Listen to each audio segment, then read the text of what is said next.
সুপ্রিয় দর্শক, আসসালামু আলাইকুম। আপনাদের সবাইকে স্বাগত জানাচ্ছি এখনকার আলোচনা। আপনাদের সঙ্গে আছি আমি সিরাজুল ইসলাম। দর্শক, মধ্যপ্রাচ্যের প্রায় সব দেশ থেকে আমেরিকা তার নাগরিকদের চলে যেতে বলেছে। তার মানে বড় কিছু হতে যাচ্ছে, সেটা পরিষ্কার বোঝা যাচ্ছে।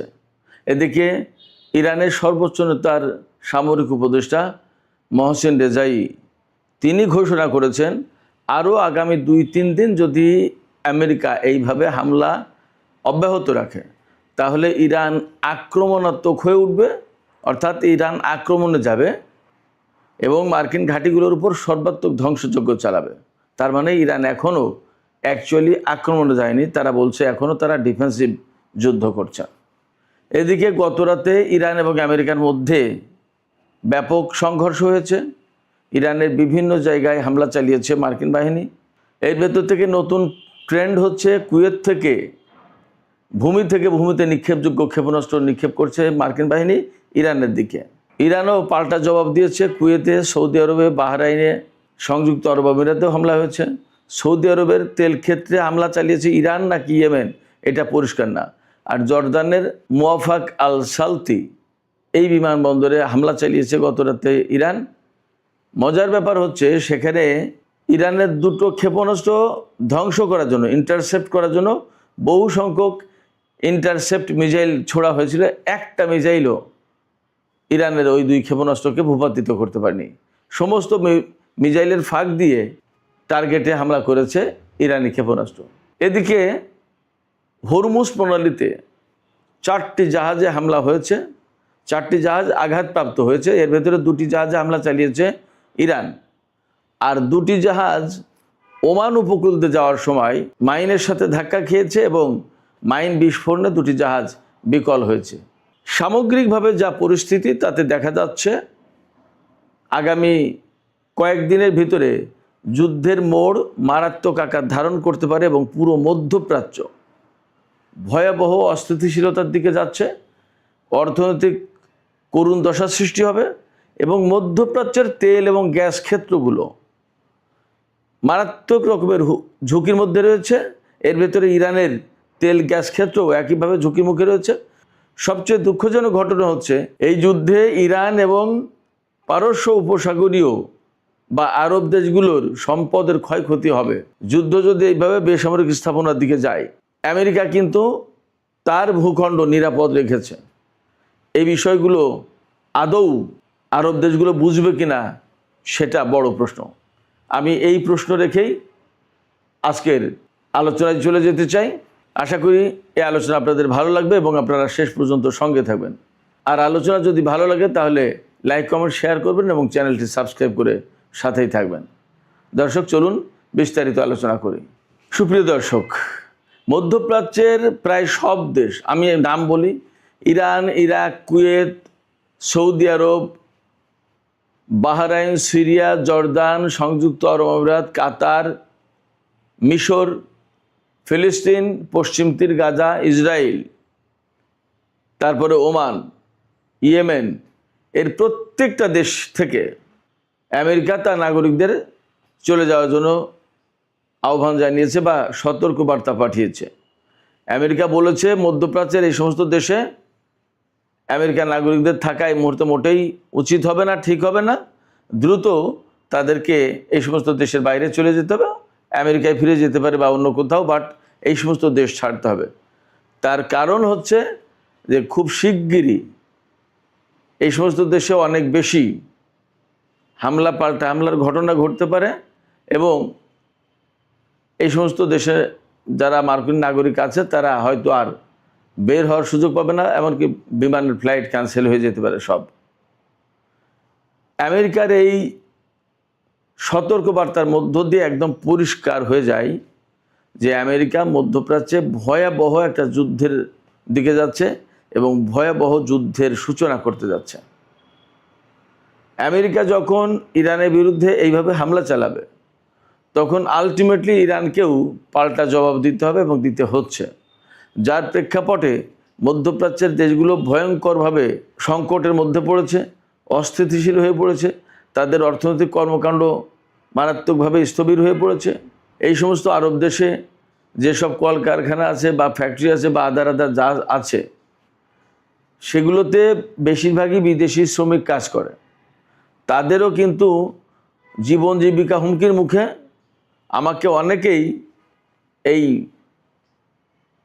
ইউটিউব চ্যানেলে বিভিন্ন ভিডিওতে কমেন্ট করে তারা জানায় যে কিভাবে তারা বিপদের ভেতরে আছে, নিরাপত্তাহীনতার ভিতরে আছে, ঝুঁকির মুখে আছে। কেউ কেউ আবার কোনো কোনো দেশের ক্ষয়ক্ষতির খবরও জানায়। যেমন গতকাল জর্ডান থেকে একজন ভাই বলেছেন যে সেখানে বেশ কিছু বিমান ধ্বংস হয়েছে ইরানি হামলায়। তো এই যে আমেরিকা ভয়ঙ্করভাবে মধ্যপ্রাচ্যকে এইরকম একটা খারাপ অবস্থার ভিতরে টেনে নিল, ফেলে দিল, এর দায় নেবে কে? এবং আমরা দেখতেই পাচ্ছি মার্কিন নাগরিকদের দ্রুত সরিয়ে নিচ্ছে। অন্য অনেক দেশের নাগরিকদের সরিয়ে নেওয়ার এরকম সহজ ব্যবস্থা নেই এবং তাদের জীবন জীবিকা মারাত্মক রকমের ঝুঁকির ভিতরে পড়তে পারে। সেক্ষেত্রে আমেরিকা এই যে দেশে দেশে জনপদে জনপদে যুদ্ধ চাপিয়ে দেয়, এর কি অর্থ থাকতে পারে? একদম সারা বিশ্বের গণমাধ্যম এবং বিশেষজ্ঞরা, বিশ্লেষকরা, ভাষ্যকারেরা সবাই বলছেন যে শুধুমাত্র ইসরায়েল এবং নেতানিয়াহুর কারণে ডোনাল্ড ট্রাম্প এই যুদ্ধে জড়িয়ে গেল। নেতানিয়াহু কি বলেছিল? নেতানিয়াহু বলেছিল যে ইরান পরমাণু অস্ত্র বানানো থেকে আর মাত্র 7 দিন দূরে আছে। কই? তারপরে যে আরও কত মাস চলে গেল, ইরান তো এখনও পরমাণু অস্ত্র বানানোর ঘোষণা দেয়নি বা কোনো প্রমাণ নেই। তাহলে কি দাঁড়ালো? তো ডোনাল্ড ট্রাম্প আমেরিকার প্রেসিডেন্ট, নেতানিয়াহু যদি তাকে টেনে আনে তাহলে কিভাবে হয়? আমেরিকা চলে কি করে? এবং তারা বিশ্ব শাসন করে বা বিশ্ব শাসন করতে চায়, কিভাবে সম্ভব এটা? এই যে মার্কিন নাগরিকদের এতগুলো দেশ থেকে সরে যেতে বললো, তার মানে দাঁড়াচ্ছে আমেরিকা ভয়ঙ্কর হামলা চালাবে ইরানের উপর। আর ইরানও আলটিমেটলি এই প্রত্যেকটা জায়গায়, যেহেতু ঘাঁটি আছে মার্কিন সামরিক ঘাঁটি, প্রত্যেকটা জায়গায় হামলা চালাবে। এবং ইরানের পক্ষ থেকে তো আজকে ঘোষণা করা হলো, ইরানের সর্বোচ্চ নেতার সামরিক উপদেষ্টা মেজর জেনারেল মোহসিন রেজাই, আমি এর আগেও বলেছি, তিনি একসময় ইরানের IRGC-র, ইসলামী বিপ্লবী গার্ড কোর, এই IRGC-র তিনি একসময় চিফ কমান্ডার ছিলেন। তিনি বলছেন যে আমেরিকা যদি আগামী 2-3 দিন এইভাবে হামলা অব্যাহত রাখে তাহলে ইরান আক্রমণাত্মক হয়ে উঠবে এবং ধ্বংসযজ্ঞ চালাবে। তার মানে হচ্ছে ইরান এখনও আক্রমণাত্মক হয়নি, তার মানে আক্রমণ চালাচ্ছে না। তাহলে কি করছে? ইরান সবসময় বলছে যে আমরা ডিফেন্স করছি, আমরা ডিফেন্ড করছি আমাদের দেশকে। এটা আমাদের সামনে একটা ডিফেন্স, প্রতিরক্ষা, অর্থাৎ আমাদের দেশকে রক্ষা করছে, আমাদের জনগণকে রক্ষা করছে, আমাদের স্বাধীনতা সার্বভৌমত্ব রক্ষা করছে। তাহলে যদি অফেন্সিভ হয় তাহলে কী করবে? সেই কথাই মোহসিন রেজাই বলেছেন যে আমরা আক্রমণাত্মক হয়ে উঠবো এবং আমরা একেবারে মার্কিন সামরিক ঘাঁটিগুলোকে পুরোপুরি ধ্বংস করে দেব। এটাই মনে হয় আমেরিকায় এই মেসেজটাই নিয়েছে এবং আমেরিকার সামনে হয়তো আছেই, তাদের কাছে গোয়েন্দা তথ্য আছে। এই বছরের পর বছর এই যুদ্ধ চলবে আর ইরানের জনগণকে ক্ষতি করে দিয়ে যাবে, ইরানের সামরিক বাহিনীকে ক্ষতি করবে, ইরানের বেসামরিক অবকাঠামো, তেল গ্যাস, তারপরে বিদ্যুৎ কেন্দ্র, তারপরে বিমানবন্দর, রেল স্টেশন, এগুলো ধ্বংস করবে। এটা তো হয় না। সেক্ষেত্রে ইরান পরিপূর্ণভাবে আক্রমণাত্মক যুদ্ধে যাবে এবং মার্কিন বাহিনীর সাথে চূড়ান্ত যুদ্ধে লিপ্ত হতে পারে। মোহসিন রেজাইয়ের মেসেজ এটা। তাতে দাঁড়াচ্ছে যে আমেরিকাও যেহেতু তাদের নাগরিকদের সরিয়ে নেওয়ার কথা বলছে, তার মানে তারা এইভাবে হামলা চালাবে। আর ইরান যেহেতু বলছে যে তারা আক্রমণাত্মক হয়ে উঠবে এবং মার্কিন ঘাঁটিগুলোর উপরে চরম ব্যবস্থা নেবে, তার মানে দাঁড়াচ্ছে মধ্যপ্রাচ্যে যে সমস্ত দেশে মার্কিন ঘাঁটি আছে তার প্রত্যেকটা দেশে ইরান হামলা চালাবে। এই জায়গা থেকে মোটামুটি বলা যাচ্ছে যে মধ্যপ্রাচ্যটা মানে একেবারে জাহান্নামের আগুনে পরিণত হবে, আগুনের কুণ্ডলিতে পরিণত হতে যাচ্ছে যা পরিস্থিতি। এদিকে গত রাতে ইরান এবং আমেরিকার মধ্যে প্রচণ্ড রকমের সংঘর্ষ হয়েছে। আমেরিকা ইরানের দক্ষিণ অঞ্চলীয় বা উপকূলীয় অঞ্চলে, এই উপকূলীয় অঞ্চলে ব্যাপক হামলা চালিয়েছে। ইরানের কোনো কোনো বিমানবন্দরে হামলা চালানো হয়েছে। তো এই সমস্ত হামলার জবাবে ইরান আমেরিকার বিভিন্ন ঘাঁটিতে হামলা চালিয়েছে, বিশেষ করে বাহরাইন, কুয়েতের অনেকগুলো ঘাঁটিতে হামলা চালিয়েছে। তারপরে সংযুক্ত আরব আমিরাত, কাতার, সৌদি আরবেও হামলা হয়েছে তেল স্থাপনার উপরে। সেই হামলা ইরান করেছে নাকি ইয়েমেন করেছে সেটা এখনও পরিষ্কার না। ওপাশে জর্দানেও হামলা হয়েছে। এপাশে গতকালকে আর একটা খবর বেরিয়েছে যে আমেরিকা নাকি ইরানের উপরে ব্যাপক ভিত্তিক হামলা চালানোর জন্য বহু সংখ্যক F-35 এবং F-16 জঙ্গি বিমান এনেছে নতুন করে। তার মানে ইরানের উপরে তারা ব্যাপক হামলা চালাবে। তাই যদি হয় তাহলে ইরানও সেই রকমভাবেই প্রস্তুতি নিচ্ছে এবং ইরান নতুন করে কিন্তু আরাস-2 ড্রোন ব্যবহার করা শুরু করেছে। এই আরাস-2 ড্রোন সম্পর্কে আমি কয়েকদিন আগে কথা বলেছিলাম। অত্যন্ত ধ্বংসযজ্ঞ চালাতে পারে, 2000 কিলোমিটারের বেশি উঠতে পারে এবং ঘন্টায় গতিবেগ হলো 400 কিলোমিটার। তার মানে বেশ দ্রুতগতি সম্পন্ন এবং এই ড্রোনকে মোকাবেলা খুব কঠিন, খুবই প্রযুক্তিগতভাবে উন্নত, আর এর ধ্বংসযজ্ঞ ক্ষমতা, বিস্ফোরণ ক্ষমতা ব্যাপক, আত্মঘাতী কামিকাজে ড্রোন। এই ড্রোনের ব্যবহার ইরান নতুন করে শুরু করেছে। গতকাল থেকেই, গত পরশুদিন থেকে ইরান এই ড্রোনের ব্যবহার শুরু করেছে।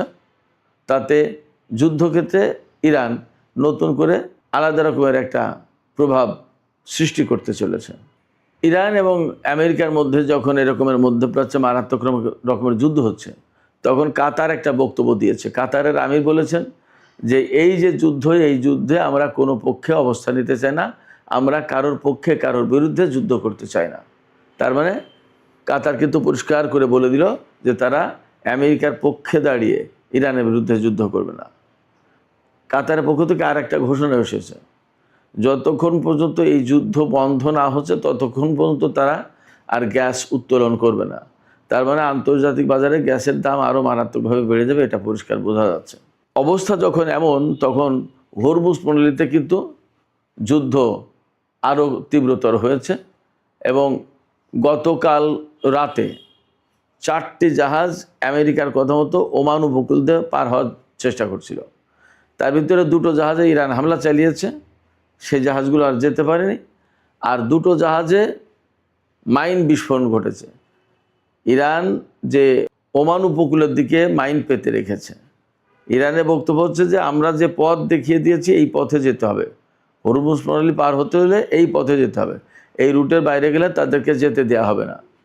তো কোনো কোনো জায়গায় মাইন পেতে রেখেছে আর কোনো কোনো জায়গায় খালি আছে, কিন্তু সেদিক দিয়ে গেলেই ইরান হামলা চালাচ্ছে। ফলে আমেরিকা কিন্তু বেসিক্যালি হরমুজ প্রণালীতে বা পারস্য উপসাগরে কোনো জাহাজকে নিরাপত্তা দিতে পারছে না এবং এটা সম্ভব না। আমেরিকার কথা শুনে যে সমস্ত জাহাজ আমেরিকার নির্দেশিত পথে যাবে সে সমস্ত জাহাজ হামলা শিকার হচ্ছে, এটা পরিষ্কার দেখতেই পাচ্ছি। সেক্ষেত্রে হরমুজ প্রণালীতে আসলে ইরান বা আমেরিকা কেউ এককভাবে প্রভাব সৃষ্টি করে এখানে জাহাজের নিরাপত্তা দিতে পারবে আপাতত এই মুহূর্তে তা মনে হচ্ছে না। এখন যেহেতু যুদ্ধের সময়, এই যুদ্ধের সময়ে যা দাঁড়াচ্ছে সেটা হচ্ছে এই যে এক পক্ষ কিছু জাহাজকে নিরাপত্তা দিতে চাইছে আর এক পক্ষ কিছু জাহাজকে নিরাপত্তা দিতে চাইছে। আমেরিকা যে সমস্ত জাহাজকে নিরাপত্তা দিয়ে হরমুজ প্রণালী পার করার চেষ্টা করছে তাদের উপর হামলা চালাচ্ছে ইরান। আর ইরান যে সমস্ত জাহাজকে নিরাপত্তা দিয়ে হরমুজ প্রণালী পার করছে তাদের উপর আমেরিকা হামলা চালাচ্ছে না। আমেরিকা শুধু সেখানে ব্লকেট তৈরি করে রেখেছে ইরানের জন্য। তো ইরান বিকল্প পথে কিভাবে তেল বিক্রি করবে সেটা ইরানের ব্যাপার, ইরান বোঝে। আর স্থলপথ ব্যবহার করবে কিনা সেটাও একটা ব্যাপার, বিশেষ করে চীনের সাথে, পাকিস্তানের সাথে। তো হরমুজ প্রণালীতে এখন আসলে কোনো জাহাজের নিরাপত্তা নেই। শুধু তাই না, গত রাতে উত্তর ভারত মহাসাগরে, তার মানে ওমান, আরব সাগর এর কাছাকাছি সীমায় একটি যুদ্ধজাহাজ হরমুজের দিকে আসার চেষ্টা করছিল, আমেরিকার যুদ্ধজাহাজ। সেই জাহাজকে মেসেজ দিয়েছে ইরানের সেনারা এবং তাৎক্ষণিকভাবে ক্রুজ ক্ষেপণাস্ত্র ছুড়েছে ওই জাহাজের দিকে। এরপরে জাহাজটি পিছু হটে চলে গেছে ভারত মহাসাগরের দিকে, দক্ষিণের দিকে। তো আমেরিকা আসলে একচেটিয়া যুদ্ধ মধ্যপ্রাচ্যে করতে পারছে না এবং পারবেও না। তার অনেকগুলো নজির আমরা দেখতে পাচ্ছি। কুয়েতে যে মার্কিন এয়ারফোর্সের যে ঘাঁটিগুলো আছে, এই সমস্ত ঘাঁটিগুলো একেবারে তছনছ করে দেওয়ার চেষ্টা করছে ইরান। অনেক জায়গায় ইরানের ড্রোন এবং ক্ষেপণাস্ত্র মোকাবেলা করতে পারছে না।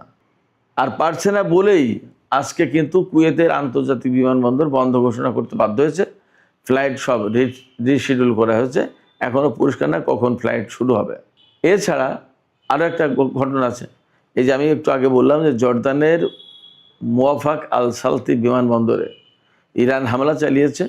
সেখানে ইরানের ক্ষেপণাস্ত্র ধ্বংস করার জন্য পেট্রিয়ট থেকে ইন্টারসেপ্টর ছোড়া হয়েছে। এই ইন্টারসেপ্টর যে মিসাইলগুলো, সেই মিসাইলগুলো অনেকগুলো ছোড়া হয়েছে, কিন্তু ইরানের দুটো ক্ষেপণাস্ত্র দেখলাম যে একেবারে ডাইরেক্ট এসে সেখানে তাদের লক্ষ্যবস্তুতে আঘাত আনছে। একটা ক্ষেপণাস্ত্রকেও ভূপাতিত করতে পারলো না, অনেকগুলো ক্ষেপণাস্ত্র ছোড়া হয়েছে। আসলে বাস্তবতা হচ্ছে ইরানের হাতে যে হাইপারসনিক ক্ষেপণাস্ত্র আছে, এই ক্ষেপণাস্ত্রগুলো আসলে মোকাবেলা করার সাধ্য ইসরায়েল আমেরিকার কারণ নেই। কারণ হাইপারসনিক প্রযুক্তি তাদের হাতে নেই, এবং তাদের হাতে যে পেট্রিয়ট এবং থার্ড সিস্টেম আছে, এই পেট্রিয়ট এবং থার্ড সিস্টেমই তো ইরানের ক্ষেপণাস্ত্র এবং ড্রোন হামলার শিকার। তাহলে কিভাবে কি করবে? ফলে ইরানের সাথে আমেরিকার যুদ্ধে পেরে ওঠা বেশ একটা কঠিন হবে। আর যখন এইভাবে কঠিন হয়ে দাঁড়াচ্ছে, তখন আমেরিকা আসলে স্বাভাবিক পন্থায় এখান থেকে বেরিয়ে যেতে পারবে না। তাহলে কি করবে? তাহলেই প্রশ্ন আসে যে আমেরিকা কি তাহলে শেষ পর্যন্ত পরমাণু বোমা হামলার দিকে যাচ্ছে কিনা, যার প্রেক্ষাপটে তারা তাদের নাগরিকদের পুরো মধ্যপ্রাচ্য থেকে সরিয়ে নিচ্ছে। একই পরমাণু বোমা হামলার ইঙ্গিত কিনা, সেই প্রশ্ন আমি এখানে রেখে আজকের আলোচনা শেষ করতে চাই।